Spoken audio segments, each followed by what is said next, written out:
안 친한 사람들의 영어로 친해지기 안친 영친 2회 도이아 시작하겠습니다. 네, 반갑습니다. 네, 안녕하세요. 2회 우와. 와. 네, 이렇게 어색하지 않으면 안친 영친이 아니죠. 네. 숨 막히네요. 안 친한 사람들끼리 오늘은 MBTI로 자기소개하겠습니다. 네.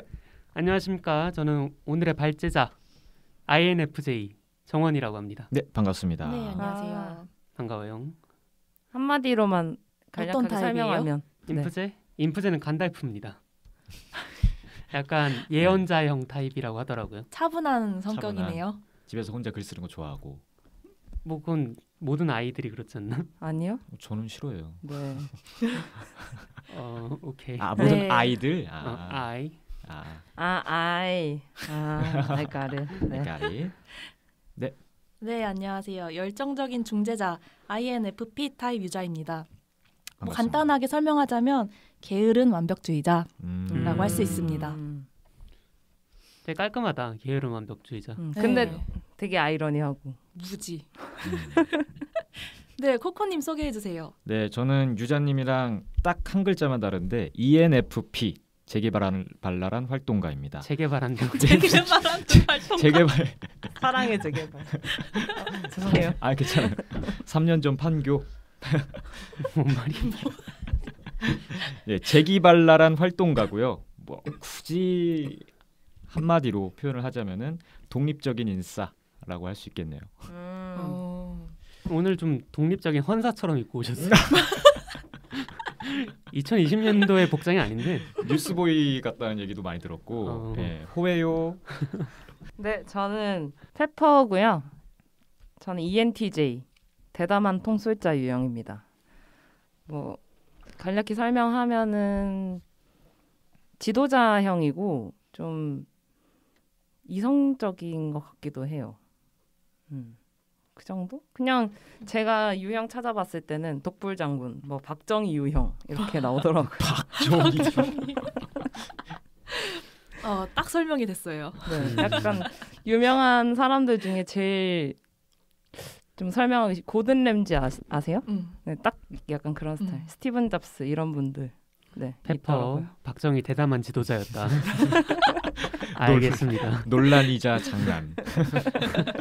수습해 주시네요. 그래서 감사합니다. 네, 영화 얘기해보죠. 저희 두 번째 영화 도이아로 선정했는데 약간 연결선상이 있는 것 같아요. 그렇죠? 그렇죠. 지난번에는 케빈에 대하여에 대해서 네. 했고 이번에는 어바웃 도이에 대해서 한번 이야기해보도록 하겠습니다. 항상 네. 콩가루 집안을 다루네요. 네. 네. 코코님 먼저 영화 전체적으로 어땠는지 느낌만 한번 공유해 주실까요? 저는 어떻게 보셨을지 모르겠지만은 저는 솔직히 제 취향은 아니었거든요. 네. 그럼에도 불구하고 이 영화가 그래도 저한테 의미 있게 다가오는 이유는 이런 영화들의 그 대충 스토리 라인이 있단 말이에요. 그 스토리 라인들은 항상 약자들에 대한 동정으로 이야기를 진행하는데 네. 그게 아니더라고요. 저는 이런 영화를 볼 때 막 이러겠지 싶은 거 있잖아요. 예를 들어서 이 도이아에서는 영화 초반부에 영남이 도이한테 핸드폰 딱 쥐어주고 이거 연락해 하면은 이 후반부가 대충 그려지잖아요. 구해주겠구나. 도이가 딱 이게 도망쳐가지고 전화해가지고 영남을 딱 구해주고 딱 해피엔딩 딱 이런 게 있는데 아니더라고요. 네. 그런 반전들. 네, 반대 통쾌함이 있었어요. 네. 통쾌함이라고 말하면 안 되겠지만 어떤 약자의 무언가가 있었죠. 그렇죠. 그게 막 와 반전 막 이래서 좋은 건 아니고 그 반전이 저한테는 어느 정도 의미가 있었다. 이거는 더 얘기해 보면서 나누도록 할게요. 유자님은 어떠셨어요? 저는 처음에 그러니까 정원님이 이 영화를 추천해 주셨잖아요. 그렇죠. 그래서 이제 보기 전에 이 영화 보기 싫다라는 생각을 사실 했어요. 그러니까 섬에 약간 폭력 당하는 아이라는 이야기 정도만 이렇게 듣고 봤는데 섬에 폭력 당하는 아이 그리고 19금 청부월에 대한 게 더해지니까 그 김봉남 살인 사건이 갑자기 떠오르는 거예요. 그러면서 이 보기 힘든 영화 고구마 100개 먹으면서 막 보는 것 같은 그런 영화겠구나 하고서 이제 마음을 다잡고 봤는데 생각보다 그렇게 보기 힘든 영화는 아니었어요. 맞아요. 뭐 필요 이상으로 이렇게 자극적인 장면 연출이 없었어서 네. 오히려 좀 그 피해자들의 감정에 집중해서 볼 수 있었던 점이 네, 좋았던 영화였어요. 저는. 페퍼님은 어떠셨나요? 저도 뭐 유자님이랑 좀 비슷한데 저는 항공주를 떠올렸었거든요. 근데 저도 항공주가 약간 저한테 트라우마 같은 영화라서 제가 그런 일을 겪었던 건 아니지만 그 영화를 보면서 되게 충격을 너무 많이 받아가지고 뭐 예를 들면 뭐 고릴라 가면 나오는 장면 때문에 제가 그 고릴라 가면을 되게 싫어하고 못 봐요. 네. 그냥 그래가지고 똑같을까봐 되게 걱정하면서 틀었는데 생각보다 그런 장면들이 없고 아까 말씀하신 대로 없고 오히려 뭐 정서적인 거나 사회적인 거나 그 배경적인 거에 더 치중해서 오히려 이성적으로 분석하면서 볼 수 있었어가지고 오히려 좋았고 뭐 결말이나 이런 것들도 되게 마음에 들어서 네 그냥 거부감 없이 볼 수 있어서 좋았어요. 페퍼님이 비슷하다고 느꼈던 건 포스터 인상 때문에 그런가? 그냥 폭력이라는 주제 때문에. 아. 이게 항공주는 성폭력이고 이거는 뭐 성폭력 개념은 아닌데 그런 어떤 폭력을 당하는 사람에 대한 영화들이 보통은 좀 되게 자극적으로 많이 영화가 나오는 경우가 많으니까 그거가 자꾸 연상이 되는 거예요. 제가 항공주 외에는 사실 그런 영화를 봤을 수도 있는데 기억은 거의 없고 그냥 폭력이라는 주제가 나오면 약간 반사적으로 항공주를 자꾸 생각해서 약간 거리를 두거든요. 아 그리고 항공주도 이름이 영화 제목이고 도이아도 이름이 영화 제목이다 보니까 조금 생각이 나는 것 같아요. 이런 영화이지 않을까 약간 그런 느낌? 뭐 제목 얘기가 나와서 말인데 네. 저희가 지난번에 리뷰한 영화가 케빈에 대하여였잖아요. 그렇죠. 근데 참 영화 선정 기획자분들께서 하는 거 보고 조회수를 1도 신경을 안 쓰는구나. 그럼 나도 하고 싶은 거 해야겠다 하고 비슷한 주제를 선정하려고 이제 도이아를 갖고 오게 되었고요. 이제 케빈에 대하여 영재가 We Need to Talk About 케빈인데 네. 이게 좀 제목의 느낌이 좀 다르더라고요. 케빈에 대하여 같은 경우에는 아는 사람이 특히 어머니의 시점으로 케빈이 어떤 사람인지 파악하는 얘기라면 네. 도이아 같은 경우에는 도이라는 아이를 마을에 오면서 처음 만난 영남이 도이에 대해서 알아가는 과정이잖아요. 그렇죠. 그래가지고 상황 자체는 다르지만 어찌됐든 이제 사회에서 제대로 된 케어를 받지 못하고 있는 그런 소수자 약자에 대한 영화인 것 같아서 연결선상으로 가져오게 됐고 영화 소개를 연결지어서 먼저 해볼게요. 장르 드라마 러닝타임은 120분 딱 2시간이고요. 개봉은 2014년 5월에 했습니다. 정주리 감독의 첫 번째 장편이고 제작으로 이창동 감독이 참여를 했어요. 리액션 없나요? 이창동 감독. 내가 안 하니까 안 하는구나. 아니 알고 있었어서 아무 생각을 안 했어요. 뭔가 놀랍다는 생각이 안 들어서. 네 그렇죠. 네, 뭐 출연하는 배우는 이영남 역할의 배두나 배우, 네. 도희 역할의 김세론 배우, 용화 역의 송세벽 배우가 있습니다. 네. 영화의 눈에 띄는 수상 내역을 말씀드리자면 우선 백상예술대상, 영화 부문 신인 감독상, 칸 영화제 주목할 만한 시선 초청. 그리고 뭐 당시 경쟁작들이 홍상수 감독의 자유의 언덕이나 뭐 말씀하셨던 항공주, 맞아요. 또 이제 광화문 시네마의 족구왕 같은 작품들이 있습니다. 이제 코코님이 줄거리를 한번 소개해 주실까요? 좋습니다. 자, 배경은 일단 바닷가 섬마을입니다. 의붓아버지 용하에게 학대를 받으며 살아가는 14살 소녀 도희. 그런 도희 앞에 서울에서 시골로 좌천된 경찰 영남이 나타납니다.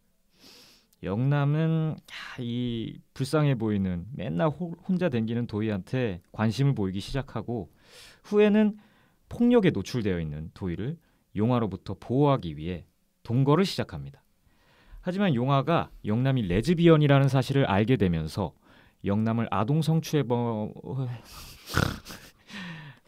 입에 담기도 싫은 그런 단어여가지고 영남을 아동 성추행범으로 신고하고 무력하게만 보이던 도의는 체포된 영남을 지키기 위해 위험한 선택을 감행합니다. 위험한 선택. 위험한 선택. 그게 무엇일까? 깔끔하네요. 스포도 없이. 아유 그럼요. 스포 없이 진짜. 하게 되는데. 엑기스요, 엑기스. 네, 뭐 자세한 줄거리는 차차 네. 얘기를 하면서 풀어보죠. 네. 이 영화 정원님이 저희한테 이제 소개시켜준 영화였잖아요. 네. 정원님이 어떻게 보셨는지 좀 더 자세히 듣고 싶네요. 아, 네. 저희가 그걸 못 들었네요. 생각해보니까. 그러게요. 이제 들으면 네, 되니까. 정원님 어떻게 보셨어요? 저는 코코님이 말씀하신 게 진짜 엑기스라고 생각하는 게 이게 시나리오가 네. 초반부보다는 중반부, 후반부가 훨씬 더 재밌는 이야기 같아요. 맞아요. 왜냐면 말씀하신 대로 설정 자체가 그리 새로운 게 아니잖아요. 맞죠. 시골 마을에 부임한 엘리트. 근데 알고 보니 마을이 어이? 비밀이 있었다?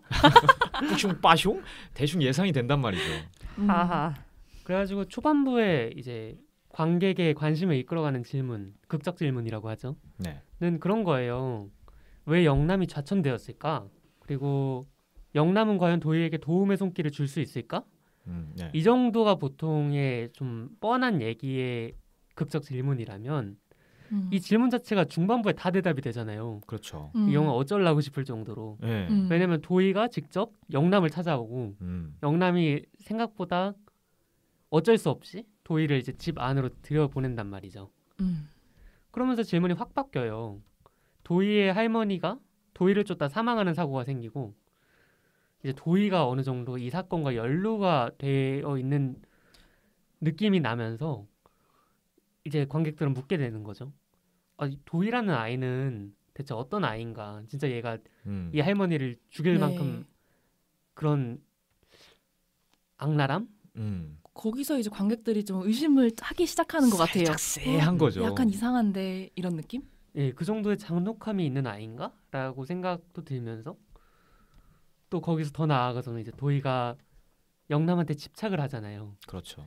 그리고 이 영화 연출 자체가 도희와 영남을 단순히 보호자와 보호받는 아이의 관계라기보다는 네. 그것보다는 더 나아가는 관계처럼 그리고 있기도 하고 네. 뉘앙스를 많이 풍기죠. 그래가지고 결론적으로는 약간 도희가 선량한 피해자가 아니라면 혹은 폭력에 길들어진 어린 괴물이라면 대체 어디까지 영남은 책임을 져야 할 것인가 이런 질문들로 발전을 하는 거 보면서 정말 질문을 합치고 합쳐서 밀도 있고 집요하게 관객한테 질문을 던지는 작품이구나 이런 생각을 했던 것 같아요. 끈질기고 디테일 쩐다. 도희가 짱이다 이런 생각을 3회차를 보면서 했습니다. 아 그렇군요. 근데 저는 이 영화 보면서 장르가 드라마긴 한데 약간 스릴러 냄새가 난다고 생각을 했던 게 그 딱 질문의 질문이라는 개념이 똑같거든요. 그러니까 뭔가 다 알고 그냥 막 고통스러워하면서 그것을 우리가 지켜보는 게 아니라 뭐지 하면서 계속 보게 되는 거. 그러니까 오히려 저는 이 부분에 있어서는 나이브스 아웃이 자꾸 떠오르는 거예요. 계속 하나씩 까지고. 네. 그래서 그런 부분이 약간 장르적으로 미스터리라고 해야 될까요? 스릴러 같은 그런 느낌이 좀 났어요. 그래서 더 끝까지 집중이 됐다고 생각을 했어요. 그 질문의 질문이라는 거에 대해서. 맞아요. 그래서 좀 도희아가 전개가 덜 고구마예요. 다른 독립 영화에 비해. 네. 전개가 맞아요. 시원시원하다는 아닌데 끄기가 되게 힘들어. 멈추기가 어렵고. 맞아요. 그리고 예측이 안 되고. 그렇죠. 코코님은 어떻게 보셨어요? 초반부는 확실히 정원 씨가 얘기하신 것처럼 그닥 재밌지가 않아요. 그 뭐라고 해야 될까? 그런 척을 한단 말이야. 계속 우리는 따뜻한 영화야. 도희는 항상 이렇게 불쌍하고 뭐 저기 바닷가 가지고 춤추는 우리 팅커벨 같은 존재. 이러면서 약간 설정적인 느낌. 설정적인 느낌이 좀 강하단 말이에요. 그래서 제가 도희를 처음 봤을 때 저는 솔직히 너무 정이 안 가더라고요. 도희한테요? 네. 왜냐면 너무 불쌍한 척하는 것 같은 거야. 막 굳이 이렇게 수그리고 있는 장면 굳이 보여주고 굳이 저에겐 꿈이 있어요 막 이렇게 하는 게 저한테는 너무 먼 사람처럼 느껴지더라고요. 근데 그래서 저는 더 심하게 말하면 이 캐릭터가 밋밋하다고 또 생각을 했었는데 네네. 밋밋한 척을 한 거였더라고요. 네. 저는 그래서 솔직히 좋은 영화였다고 생각해요. 재밌었어. 네. 유자님은? 네, 저도 코코님이 말씀하신 거랑 같은 점에서 좀 좋게 봤는데 네. 이 제작에 이창동 감독님이 참여를 하셨더라고요. 그래서 이창동 감독님이 이 감독님 성함이 어떻게 되죠? 정주리 감독님. 정주리 감독님의 교수님이셨던 걸로 알고 있어요. 네. 그러니까 수업 시간에 제 말의 시나리오에서 제일 중요한 건 아이러니다라는 말씀을 하셨대요. 네. 근데 아이러니라는 게 한국어로 모순이라고 생각하면 무슨 뜻인지 좀 어려운데 네. 영영사전으로 보면 더 쉽게 설명이 되어 있더라고요. 어떻게? 갖고 싶은 걸 가졌는데 기쁘지가 않은 거예요. 그런 감정, 그런 게 아이러니라고 봤을 때 이 도이아에서 보면 우리 그 가해자에 해당하는 용화가 어떻게 보면 관객 입장에서는 계속 처단받기를 바라면서 보게 돼요. 네. 그리고 결론에 결국 어떤 처단을 받는데 관객들은 마냥 기뻐할 수만은 없는 상황인 그렇죠. 거예요. 분명 통쾌하게 딱 처단이 됐는데 네. 근데 찝찝해요. 굉장히 찝찝함을 갖게 되잖아요. 거기서 오는 그런 아이러니 그리고 아까 코코님이 말씀하셨던 도희가 갖고 있는 아이러니 네. 그러니까 이런 아이러니들을 잘 심어놔서 캐릭터들을 좀 입체적으로 만들어놓은 점이 되게 좋았던 것 같아요. 한 캐릭터를 전적으로 막 밉다 막 아니면 응원하고 싶다 이렇게 생각을 하지 않게끔 하는 점이 네. 좋았던 것 같아요. 근데 이게 진짜 양날의 검이잖아요. 어찌 보면 캐릭터를 입체적으로 그리는 건 좋은 거지만 정주리 감독 같은 경우에는 캐릭터한테 100%의 호감을 허락하지 않는 느낌? 그렇죠. 정이 안 붙죠. 영남 같은 경우에는 차라리 좀 덜한데 네. 또 이제 또 하나의 주인공인 도희를 볼 때 도희의 행동에 완벽하게 동의가 안 될 수 있다 보니까 그렇죠. 절정에서 카타르시스를 느끼기가 좀 어려운 거죠. 말씀하신 대로 용화가 체포가 됐고 이제 도희가 안전하게 됐는데도 불구하고. 네. 근데 이런 캐릭터가 코코님이 말씀하신 대로 좀 새롭고 필요했던 것 같아요. 맞아요. 왜냐면 저희가 참 가해자의 모습도 많이 범죄자를 미화시키는 영화들도 많지만 그렇죠. 그만큼이나 피해자를 미화시키고 있다는 생각이 좀 들거든요. 많은 정확합니다. 미디어에서. 네. 정말 정확합니다. 그래가지고 우리가 피해자에 대한 환상이 있는 거예요. 피해자는 무조건 착할 결백해야 된다. 네. 그래가지고 사실 이 영화가 또 세월호랑 같은 세월호 참사가 있었던 해랑 같은 해인데 14년도 개봉 연도가. 근데 그 생각이 나더라고요. 뭐 이거 관련해서 배상을 받으려는 이 사람 자체가 애초에 좋은 부모였느냐, 아이 죽고 나니까 돈 받으려고 이러는 게 아니냐, 막 이런 식으로 네. 마치 피해자가 완전히 깨끗하지 않으면 안 되는 것 마냥 그냥 그 현실일 뿐인데. 그렇죠. 그 피해 사실조차 그 부정을 해버리는. 근데 그거랑 관련해서 완전히 부합하는 영화가 도이아가 아닌가 생각이 돼요. 네. 이제 도움을 주려는 영남 자체도 완벽히 건강한 어른이 아니고 완벽히 건강하지 않다는 것은 술에 의존하지 않으면 잠에 제대로 잘 수도 없는, 그리고 뭐 자신이 직면한 문제에서 계속 도망가는 그런 어른이고, 그렇죠. 도희 같은 경우에는 굉장히 투명한 존재로 이제 나오잖아요. 예. 투명하다는 건 악이든 선이든 뭐든지 그냥 물들여져 가지고 맞죠. 그대로 맞춰서 행동을 하는. 네. 그러다 보니까 저는 이 영화가 호감이 100% 가는 영화는 아닐지언정 아플 만큼 사실적으로 캐릭터를 묘사하고 있다, 이런 생각이 드는 거죠. 네. 그 정주리 감독님 인터뷰에서 읽었는데 혹시 고양이 이야기 보셨나요? 그거 그럼 간단하게 설명해 드릴게요. 네. 그 정주리 감독님이 단편 작업할 때 만들고 싶었던, 그러니까 머릿속에 계속 있던 고양이 얘기가 있었대요. 네. 주인이랑 같이 살고 있던 고양이가 있었는데 새 고양이를 데리고 온 거예요, 주인이. 근데 주인이 새 고양이를 너무 예뻐하는 것 같으니까 이제 주인의 사랑을 찾고 싶은 거죠. 그래서 그 원래 있던 고양이가 주인의 구두 안에 죽은쥐를 아침마다 이렇게 넣어놨대요. 네.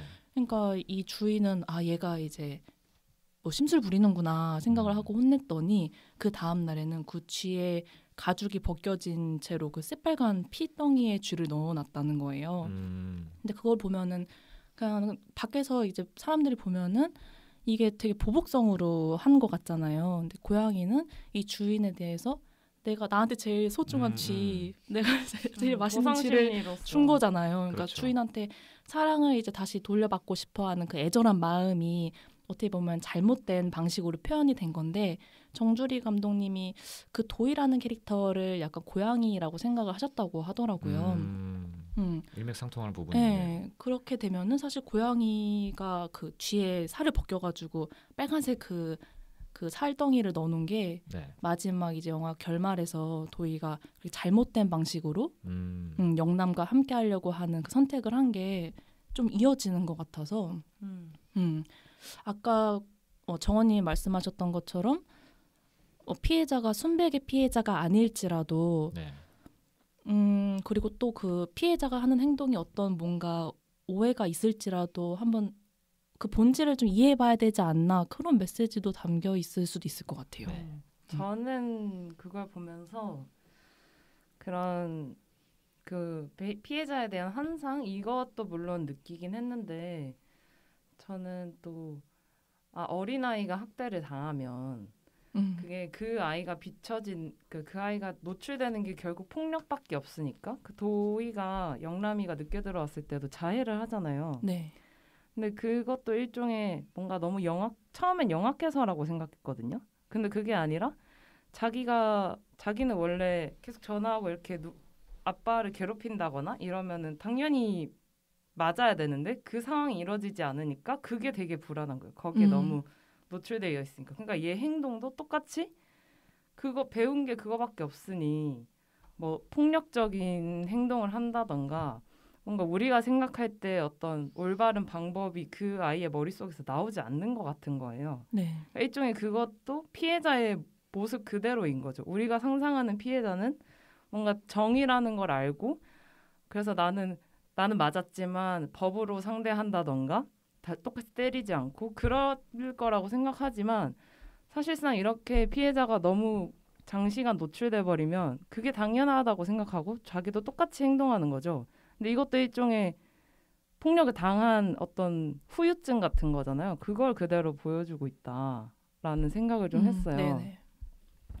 저는 도희가 어떤 영악한 괴물이어서가 아니라 그렇게 자라버린 모습이라고 느껴져서 이게 진짜 피해자의 모습일 수 있다. 이 정도? 이렇게 생각을 했던 것 같아요.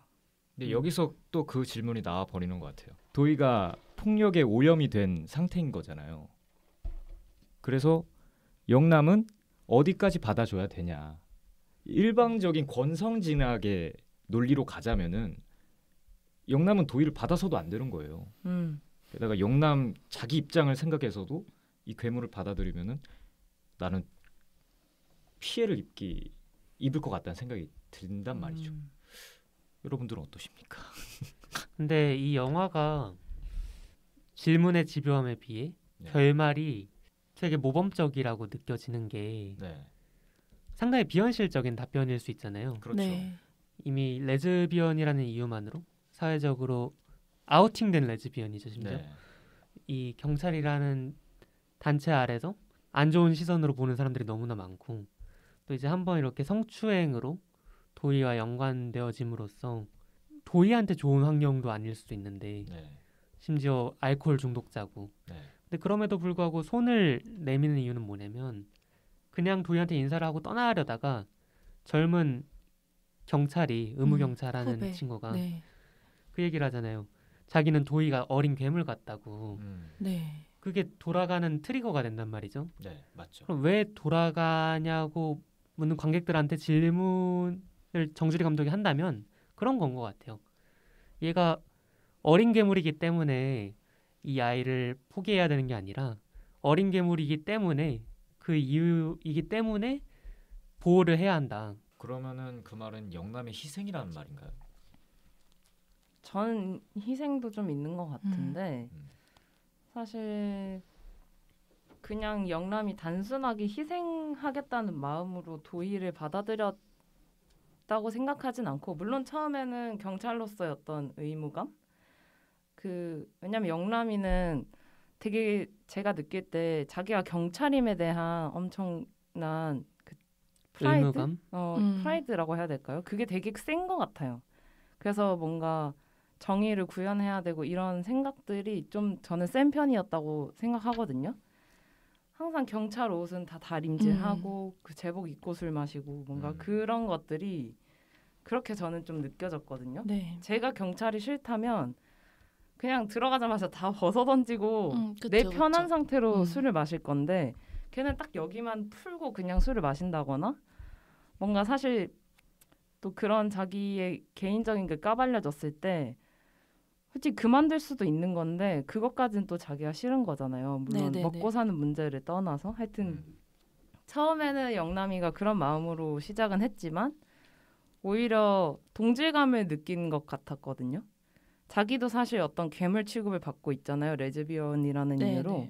근데 자기 눈에도 도희는 그 진짜 그냥 영악한 어린 괴물이 아니라 그 피해자로서 어떤 그 모습 중에 하나로 제가 볼 땐 영람이 그걸 알고 있었던 것 같고, 근데 그걸 그냥 생각했을 때 내가 얘를 책임지는 게 맞나? 오히려 자기에 대한 자신감이 없어서, 혹은 뭐 사회적 시선보다는 그 개인적인 어떤 자기의 자신감이 없어서 도희를 포기하려고 했던 것 같아요. 제가 볼 땐. 근데 어린 괴물이라는 얘기를 듣고 오히려 이게 그 동질감? 그게 더 다시 살아나고, 그럼 우리 나랑 도희는 그냥 같이 있어야 되는 존재 아닌가라는 생각 때문에 다시 돌아간 게 아닐까. 약간. 그리고 희생이라는 그 명사를 부정하긴 좀 어려울 것 같은데, 그럼에도 불구하고 이 결과 자체가 상당히 만족스러운 지점은 영남이, 우리가 예전에 어떤 일이 있었는지 정확히 알 수 없지만 영남의 전 애인이 와가지고 그 얘기를 하잖아요. 넌 항상 이런 식이다. 상처를 받고 도망치지 않느냐. 적당히 다치고 떠난다. 그렇다는 건 이제 영남한테도 도희를 데려가느냐 마느냐가 일종의 인생의 시험대 같은 거죠. 이번에는 과연 직면을 할 것이냐 아니면 그쵸. 도망칠 것이냐. 그렇기 때문에 희생이기도 하면서 이제 성장처럼 느껴지기 때문에 이 결과 자체는 상당히 모범적이지만 만족스럽다라는 느낌이 들었던 것 같아요. 그 디테일 때문에. 네. 그렇군요. 그 영남이 도희를 구제한다는 게 제가 보기엔 영남이 자기 스스로를 구제한다처럼 느껴지기도 했어요. 그 동성애자이기 때문에 받아왔던 그런 시선들, 그럼으로 인해서 거의 자기 파괴적으로 살고 있잖아요. 술을 막 물 대신 먹고. 그렇죠. 근데 그거를 이제 어떻게 하면 바꿀 수 있느냐라고 봤을 때 영남한테는 그런 뭔가 바꿀 수 있는 계기를 주는 것들이 없어요. 근데 그 떠나는 차 안에서 경찰 후배가 그런 얘기를 해요. 뭐 다른 사람이랑 좀 다르다, 도희가. 그 다르다? 뭔가 속을 모르겠다. 그게 아이 괴물로 이어지잖아요. 그런 말들이 어떻게 보면은 그냥 영남이 들어왔던 거고, 거기서 이제 도희에 대해 자기 모습을 봤을 것 같고, 그럼 요거를 끊을 수 있는 거는 뭐냐라고 했을 때 영남이 어떻게 보면 도희한테 가서, 그러니까 사회에서는 괴물로 봐도 나는 이 사람을 용인하겠다라는 한 사람이 있으면은 그게 끊어질 수 있지 않을까. 그거에 대해서 도희를 구하고 자기를 구하고 그런 선택이지 않았을까라는 생각이 들었어요. 아름다운 결말이었네요. 속이 이상적인 결말이었던 네. 것 같아요. 맞아요. 속이 다른다는 것과 어린 괴물을 연결시켰다는 게 되게 좋네요. 그 이미지들도 대체로 그런 편이잖아요. 네. 이제 물병에다가 소주를 담는다던가, 맞아요. 아니면은 이제 물에 관련된 이미지들이 되게 많은데, 뭐 초반과 후반부의 비라던가, 아니면 물병에 담긴 술, 아까 말했던, 그리고 뭐 도희한테 주는 우유, 그리고 목욕. 특히 목욕신이 되게 유자님이 말씀하셨던 거랑 부합이 되는 것 같아요. 목욕을 하는 상황에선 겉과 속이 다르기 힘들잖아요. 이제 그렇죠. 네. 아무것도 가리고 있지도 않고, 또 이제 서로의 상처를 완전히 마주 볼 수 있고, 그렇게 투명한 물 안에서 이제 영남이 도희의 등을 만져주는 장면이 되게 유자님이 말씀하신 장면의 이미지화가 아닌가 그런 생각이 드네요. 네네, 그러네요. 또 상처를 또 마주보는 그 치유의 순간이 그 조사 과정에서는 가장 뭐랄까 치부가 되었으니까 이것도 참 가슴 아픈 부분인 거죠. 만졌어? 이렇게 했을 때 부정을 못 하잖아요. 우리 같이 목욕했으니까. 네네. 근데 그 첫 번째 취조 과정에서 네. 도희가 어쨌든 만졌어라고 하고서 그 경찰들이 인형을 주면서 만진 맞아요. 부위를 똑같이 해보라고 했는데 실제로 만지지 않은 막 맞아요. 부위들을 막 도희가 만지잖아요. 좀 이거는 악의적으로. 혹시 그게 네. 악의적인 거였던 건가요? 그게 저는 헷갈리더라고요. 그게 저는 고양이랑 네. 주인 얘기처럼 들리는데 네. 부가 설명으로 하는 얘기가 뭐냐면은 소장님은 저를 좋아해서 이뻐해서 만진 건데요 그러잖아요. 네. 자기를 맞아요. 이만큼 이뻐했다, 나를 사랑해 준 거다 라고 말하면서 소장님을 띄워주는 것과 동시에 자기가 좀 단순히 보호받는 존재 이상의 무언가였다라는 걸 자기가 좀 과시하고 싶어하는 맞아요. 그 두 가지 마음이 합쳐진 것 같아. 그랬구나. 저는 이게 뭐 잘못된 해석일 수는 있지만은 그렇게 해석을 했었거든요. 잡혀가기 전에 상황이 어떤 상황이었냐면요. 용남이랑 도희랑 엄청 싸우고 나서 이제 가잖아요. 그래서 약간 뒤틀린 애정? 너도 한번 멋대 봐라. 한번 아니면 좀 너무 과하게 이렇게 좀 과장돼서 얘기를 하니까 이건 너무 불리하게 적용될 거라는 걸 알 것 같은데 지금 우리가 결말까지 다 봤으니까 이 애의 지능 수준이 그렇게 떨어지지 않는다는 걸 저희는 알잖아요. 높아. 높단 말이야. 얘가 똑똑해. 어. 근데 이걸 굳이 이렇게 그 취조하는 과정에서 그렇게 악의적으로 얘기를 한다? 이러면 약간 좀 도희가 영남을 좀 매겼다? 저는 그렇게 생각했거든요. 그럴 수도 있을 것 맞아요. 같아요. 아니면은 술 계속 마시다가 우유 주니까 빡쳐서 그런 걸 수도 있어. 나를 우유를 줘? 이건 무시하면 선 넘네. 그 영화 자체가 그 고양이 얘기도 사실은 그 소수자에 대한 어떤 생각을 정주리 감독님이 계속 하고 있었기 때문에 나왔던 것 같고, 그리고 그 영화를 보면 사실 도희랑 영남이 얘기만 우리가 했지만 거기에는 그 폭력을 당하는 사람들이 외국인 노동자들도 있잖아요. 네. 그래서 그 다양한 폭력들이 계속 나오는 게 물론 스토리적인 것도 있겠지만 그게 되게 이유가 있다고 저는 느꼈거든요. 네. 그러니까 이게 또 이 영화가 그런 너무 자극적이지 않은 장면들이 없는 것도 사실은 이거를 있는 그대로 제대로 볼 수 있게끔 한 거라고도 생각을 했어요. 그냥 우리가 생각할 때 뭐 만약에 성폭력만이 되게 안 좋은 폭력이다라고 생각하는 사람들도 있잖아요. 근데 사실 봤을 때 이건 훈육이라고 하지만 사실은 폭력이고, 내가 너한테 일자리 줬잖아 하면서도 사실은 폭력이고, 이게 뭔가 정당화시키면서 일어나는 폭력들이 생각보다 너무 다양하고 많고, 그것들을 하나의 섬이라는 곳 안에서 보통 벌어지는 폭력들을 다 이렇게 보여준 것 같았어요. 그래서 우리가 이런 사회에서 우리가 보지 못한 혹은 지나친 그런 것들을 다시 생각하게 하는 영화라고 좀 생각을 했어가지고, 그 부분에 대해서 뭔가 거기 비춰졌던 폭력에 대해서 어떤 생각이 드신 게 있었는지, 아니 평소에 무슨 생각을 했었는지. 근데 그 장면이 하나 떠오르긴 하네요. 그 어떤 유치장에 장면이요? 외국인 노동자가 갇혔던, 있고 네. 영남도 갇히잖아요. 네. 서로 바라보면서 왠지 동일시하는 듯한 느낌이 들더라고요. 맞아요. 네. 그래서 끝이요? 근데 저도 이게 궁금한 거예요. 감독이 무슨 의도를 넣었나 궁금해서 봤는데 처음부터 그 뭐 외국인 노동자 이런 폭력에 대해서 이야기하려고 한 건 아니었대요. 그냥 외로움의 한 종류? 영남도 외로운 사람, 도희도 외로운 사람, 근데 그 섬이라는 환경에서 사는 또 다른 외로운 실제 주체. 그래서 이 외로움들이 만나서 이렇게 나누는 그런 것들에 대해서 얘기를 하려고 했다고 하더라고요.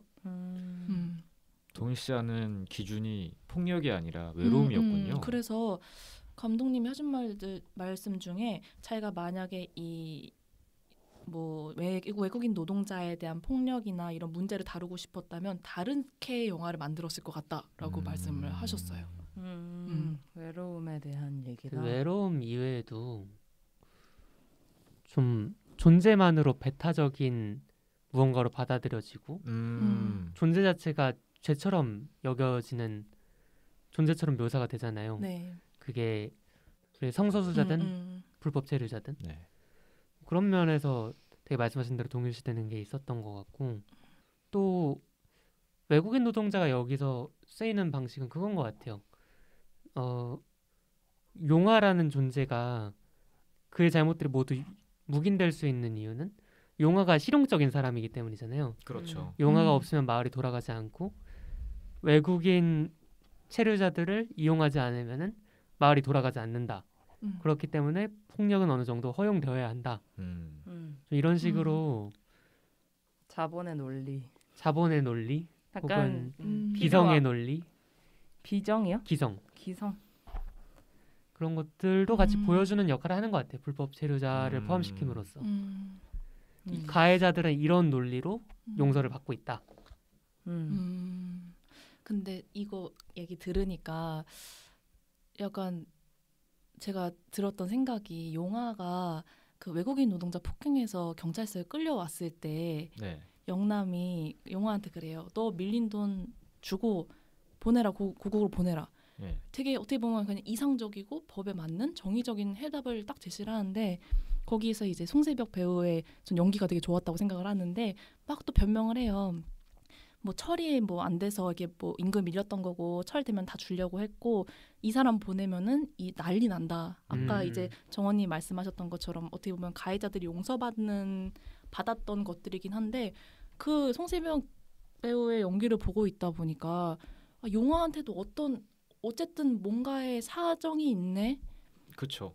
아무리 경찰 쪽 정의 쪽에서도 뭔가를 같이 고민해줘야 될 만한 문제를 갖고 있네라는 생각이 드는 거예요. 평소대로면 저 또 뭐 또 변명하고 앉아 있네 이렇게 봐야 되는데 그런 점에서 그 영남이 던졌던 해결책 돈 주고 보내라라는 게 정말 책임감 있는 해결책인가 그런 생각도 좀 들었어요. 현실적으로는 불가능하니까요. 네, 현실적으로 불가능한 좀 이상적인 해결책이라서 그래서 이런 걸 느끼게 해줬던 그 송세벽 배우의 연기가 너무 좋았다. 인정합니다. 이 말을 하고 싶었습니다. 정말 인정합니다. 네. 송세벽이 정말 다 살렸어요. 진짜. 너무 잘했어요, 진짜. 네.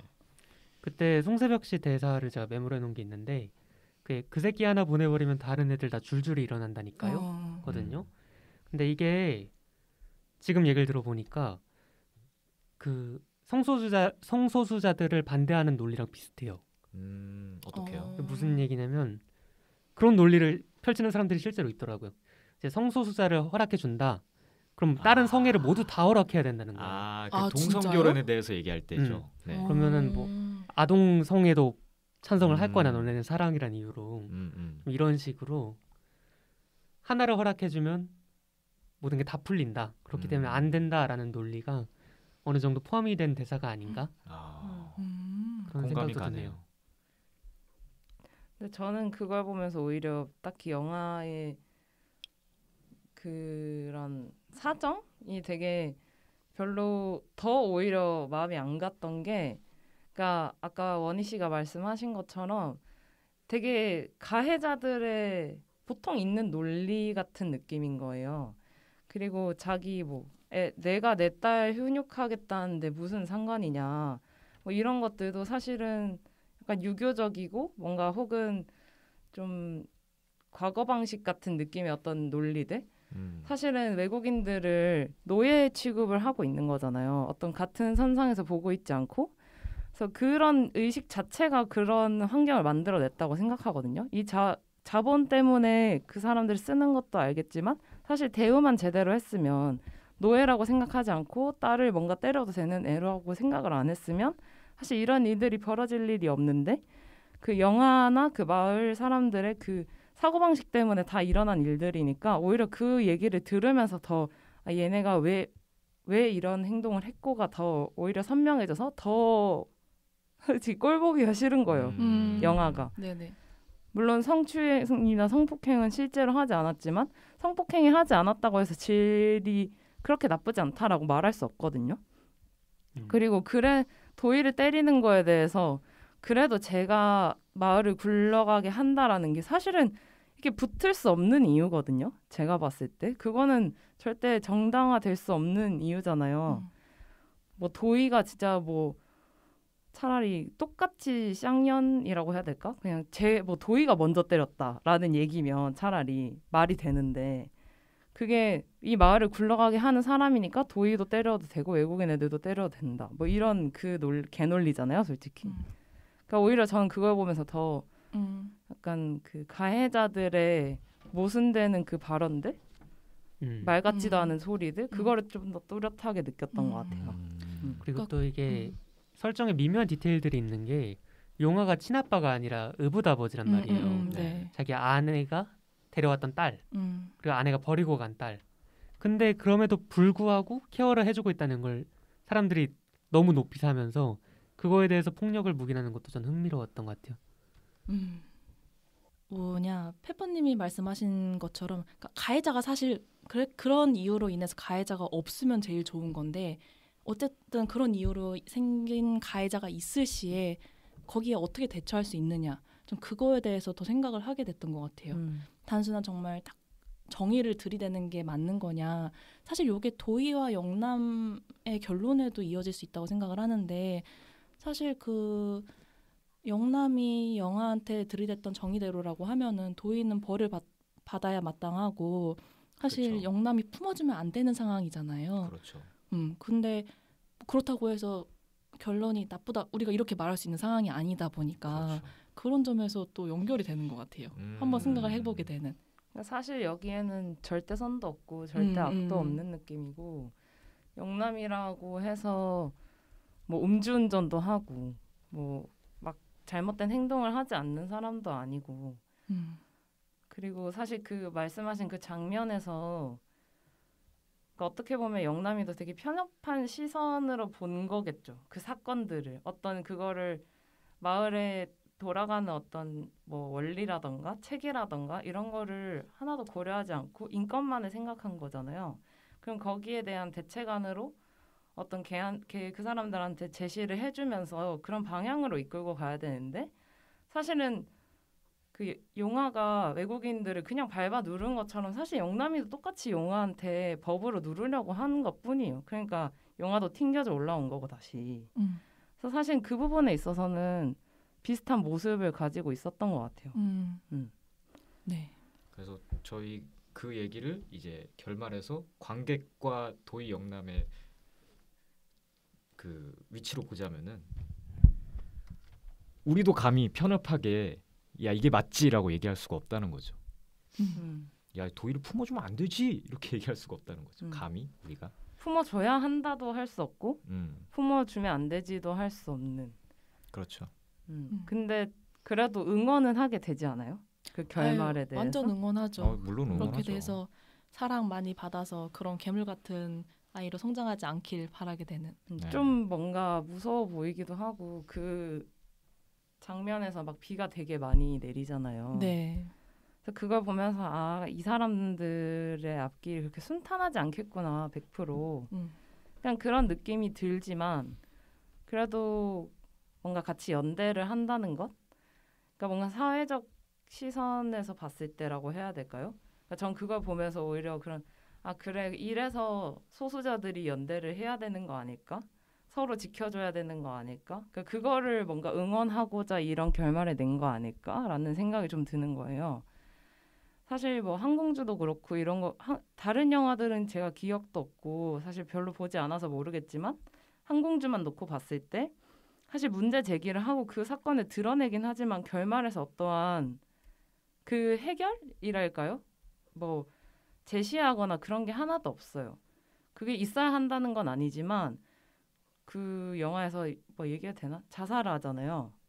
결국 여자 주인공이. 뭐야 볼라 그랬는데. 죄송합니다. 못하는 걸로 하세요. 근데 저는 그 장면이 너무 가슴이 아팠어요. 그러니까 결국에 드러내놓고 거기서 해결이 되지 않는 상태인 거죠. 그래서 근데 꼭 영화에서 해결을 해줘야 되는 건 아니지만 그래도 저는 그 어떠한 방향을 제시한 게 되게 저는 좋게 느껴졌거든요. 그거 하나만으로도 저는 사실 도이아가 제 취향이 만약에 아니었어도 되게 좋은 영화로 기억에 남을 것 같더라고요. 그리고 마지막 장면이 첫 장면과 대비가 되잖아요. 마을에 들어오는 차랑 나가는 차. 네. 근데 마지막 장면에서 연출이 강조하는 부분은 뭐냐면 비도 엄청 세게 오지만 와이퍼를 되게 열심히 보여준단 말이에요. 비를 계속 열심히 닦고 있는. 그 다음에 보여지는 장면은 뭐냐면 도이가 옆에서 자고 있는 장면이에요. 그러니까 이거를 일종의 메타포로 보자면 혐오가 이렇게 비처럼 쏟아지고 있는데 그걸 계속 꾸준히 닦고 있고 그게 비를 멈추는 거랑은 상관이 없는 거죠. 하지만 그렇게 도이를 데려감으로써 도이가 덕분에 잠을 잘 수 있는 상황. 그리고 그것만으로 일단은 충분하다라고 제시하는 게 결말이 아닌가 싶습니다. 깔끔하네요. 그러게요. 저희 그러면은 어느 정도 마무리를 지어야 되니까 네. 시간이 거의 다 돼서 한 명당 1분씩만 네. 한 줄 평이나 명장면 혹은 추천 콘텐츠. 네. 그럼 저는 명장면 하겠습니다. 전 추천. 전 한 줄 평. 네. 그럼 난 안 할래. 다 골라가가지고 없네. 넌 클로징. 나 인사해야겠다. 네, 코코님. 저는 가장 좋았던 장면은 딱 그거였어요. 뭐 주제랑 완전 직관되는 그런 장면은 아니지만은 어쨌든 이 얘기가 진행이 되려면은 떼놔야 될 거 아니에요. 영남과 도의를. 네. 근데 그 또 떼내는 이유가 아주 사소하면서도 공감이 가요. 그게 뭐냐면은 영남이 목욕하고 있는데 도의가 화장실 일 보러 들어와가지고 그냥 아무렇지도 않게 앉는 내 영역을 침범해버리는 그거를 보고 영남 성격이 좀 적당히 상처받고 적당히 도망치는 말 그대로 좀 내 공간, 네네. 내 에리어가 너무 중요한 사람인데 그거를 딱 침범해버리는 아무렇지도 않게 침범해버리는 그 도의를 보고 영남이 눈을 지그시 감고 너 이제 그냥 가라 이렇게 할 때 와 연기도 너무 잘하시고 네. 어떻게 이렇게 풀까 이게 너무 감명 깊었습니다. 네. 너 이제 가라. 너 이제 가라. 너 이제 가라. 알겠습니다. 너 이제 가라. 나 이제 할 거 했다. 간다. 저는 명장면은 아니고 추천 컨텐츠를 가져왔는데 이게 희곡이에요. 그러니까 유진 오닐이라고 유명한 극작가분이 쓰신 밤으로 긴 밤인가? 밤으로의 긴 여로. 네. 네. 그거를 가져왔는데 도이아를 보면서 왜 이 작품을 떠올렸냐면 뭐랄까 가족이란 무엇인가 뭐 이런 게 떠올랐어요. 왜냐하면 도이랑 영남도 뭔가 가족 같진 않은데 가족보다는 더 가족 같은 어떤 집단이라고 해야 될까요? 관계의 느낌이고. 근데 이거는 또 반대로 진짜 실제 가족인데 오히려 너무 가족 같지 않은 사람들인 거예요, 서로. 그래서 엄청 내용이 뭐 비슷하다거나 어떤 서사가 비슷하다거나 그런 건 전혀 없다고 저는 생각해요. 근데 단지 우리가 생각할 때 가족이란 의미는 어떤 의미이고 우리가 생각하는 가족은 무엇일까? 그 부분에 대해서 고민을 할 수 있게 있는 것 같아요. 이 도이아도 사실은 좀 그런 부분이 있는 것 같고 그 부분에서 가져왔고 네, 한번 읽어보시면 좋을 것 같아요. 굳이 도이아랑 뭘 비슷한 부분을 찾으려고 하거나 그런 식으로는 안 읽으셨으면 좋겠고요. 그냥 이 작품을 이렇게 추천해드렸으니까 한번 네. 봐야지 하면서. 굳이 따지자면 고레에다 히로카즈의 어느 가족과 비슷한 건가요? 또 좀 달라요. 또 좀 달라요. 그분들은 특이한 사람들이 모였는데 여긴 나름 진짜 좀 가족. 행복하잖아요. 그죠? 근데 이 사람들은 서로를 그러니까 말 그대로 애증인데 그게 그 애증의 원인이나 이런 것들이 절대 해결이 안 되는 거예요, 서로. 그러니까 제가 그걸 보면서 느꼈던 건 사랑이란 이름의 폭력을 많이 느꼈어요. 그러니까 서로에게 서로를 이해해 주려고 하는 게 아니라 이해해 줘라고 계속 서로 강요하는 거죠. 그런 기대 심리. 네, 유지아님 네. 한 줄 평. 네, 한 줄 평으로 정리하자면 우유랑 함께 먹는 고구마 20개였습니다. 아. 100개까지는 아니에요. 100개까지 아니에요. 우유도 있어요. 우유도 먹을만하다는 뜻입니다. 그래서 제가 처음 봤을 때 이게 고다비야 사이다야? 그러니까 헷갈렸었거든요. 그러니까 함께였던 걸로. 네, 함께 있습니다. 네. 저도 한 줄 평입니다. 네. 비 오는 날 문 앞에서 도움을 청하는 아이가 깨끗한 옷을 입고 있을 리가. 이게 또 영재가 A Girl at My Door거든요. 맞아요, 네. 맞아요. 내 문 앞에 있는 소녀. 근데 비 맞는 날, 비 오는 날 이제 도움을 청하는 사람이라면 당연히 얼룩이 져 있을 수밖에 없겠죠. 그렇죠. 저희가 그 얼룩을 이렇게 막 손가락질할 수 없는 노릇이죠. 그렇기 때문에 도움을 줘야 되는 것이기 때문에. 맞아요. 네, 오늘 네. 도이아에 대해서 아주 심도 네. 있게 네. 재밌게 또? 얘기했어요. 있게? 재밌게. 예, 발제자님 어떠셨어요? 저요? 뭐 네, 내가 나온다고요? 네 아니요. 끊고 갈 겁니다 이제. 네. 그렇습니까? 저희 그러면 과연 다음엔 어떤 영화를 갖고 올지 자, 한번 네. 다음 발제자분께 기대를 해보겠습니다. 네, 좋습니다. 네, 다음 화엔 좀 더 친해져요. 2주 뒤에 뵙겠습니다. 안녕. 안녕. 안녕.